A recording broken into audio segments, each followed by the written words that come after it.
Mexe com todos os dentes. Se tiver vendendo droga, foda-se seu gerente.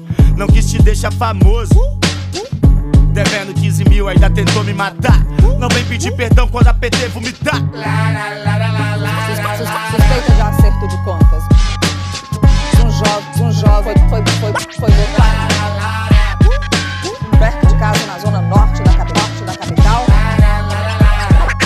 A polícia já relaciona o crime ao tráfico. Não vem pedir perdão quando a PT vomitar.